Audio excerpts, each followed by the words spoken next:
What's up sa inyo mga kaibigan? Tara at samahan nyo akong ilipat ang aking mga isda dito sa kanilang bagong 10x10x10 na aquarium tank na nabili ko dito sa Edwin Aquatics sa may Tondo, Maynila. Dito lang yan sa may Panday Pira, corner Nicolas Zamora. Nalagyan ko na nga pala yan ng stock water at nililinis ko na siya dahil ang aking stock water ay may mga aquatic plants, kaya tinatanggal ko ang mga tira-tirang aquatic plants para naman hindi magmukhang madumi ang ating bagong cube tank. Tamang linis nga lang pala ako dito mga kaibigan dahil medyo marami-rami rin, at nilagyan ko na rin ito ng water conditioner para hindi na natin kailangan pang i-cycle ang ating tubig, at stock water din naman yan, at ang aking ginamit ay AquaGuard.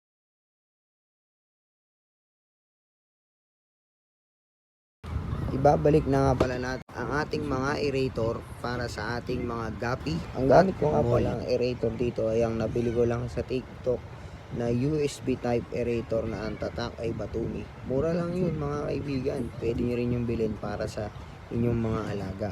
At ang kagandahan dito ay 2 hose na rin siya, kaya hindi ako nahihirapan sa pag-separate dahil connector lang ang akin nilalagay, at ang bawat isa ay nilalagyan ko ng air controller. Dahil hindi ko pa nga nalilipat yung mga isda na nasa beta tank, ay tatanggalin ko muna ang isang connector para maging dalawa muna ang daluyan nila. Nilagay ko nga muna ang aking mga guppy grass sa bagong cube tank para naman yung mga good bacteria ay malipat na rin doon, at kumuha ko ng isang plastic cup para ilipat yung mga guppy natin na medyo maliliit pa, dahil sila ang ating ilalagay sa bagong cube tank na ating nabili. In-acclimate po na muna natin sila para hindi sila ma-water shock. At kinuha na nga natin dito ang ating mga ceramic stone para iwas white spot na rin sa ating mga cube tank. Dito nga mga kaibigan ay hinahanap ko yung isang maliit na snail, at akala ko ay nawala na siya, kaya kinamay ko na dahil sobrang liit lang niya.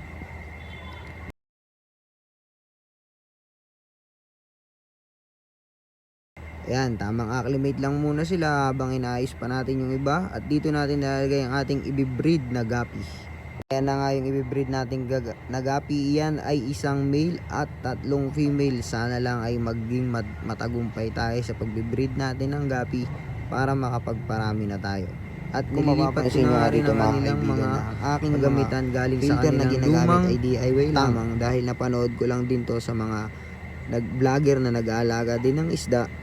And sa tingin ko, habang nagsisimula pa lang ako ay gagawa muna ako ng mga DIY na filter, dahil effective din naman at hindi naman ako nabibigo at nakikita ko namang lumilinaw ang tubig sa aking mga fish tank. Ayos lang dahil medyo di pa tayo marunong mag DIY at natatanggal pa siya.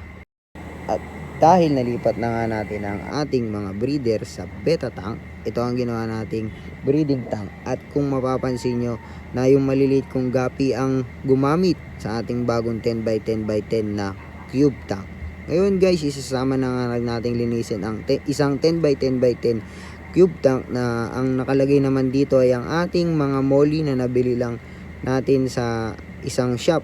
At di pa ako ganong marunong mag-ID ng mga molly mga kaibigan. Kung alam nyo kung anong molly yan, pwede pa i-comment na lang din yan para naman magkaroon ako ng idea sa mga molly. At di ko rin sure paano mag-ID ng female or male, mag-gender sa kanila, dahil tingin ko naman is may male at may female dyan, and sana soon makapagparami din tayo ng ating mga molly. Tinatanggal ko nga lang pala yan, pero ang ating gagawing water change dyan ay 50% lang para hindi sila tuluyang ma-water shock. At dito kinuha ko na nga lahat ng ceramic stone dahil dito naipon lahat ng kanilang mga poop at yung mga natira nilang mga pagkain. At tamang tanggal pa rin tayo dito ng mga excess nilang poop at mga natirang pagkain.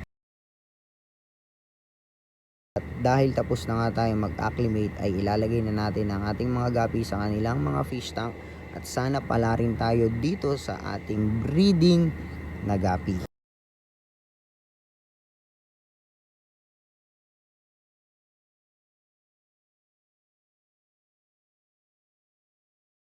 5 minuto na yan mga kaibigan. Samahan nyo ako ulit sa aking mga susunod na vlog.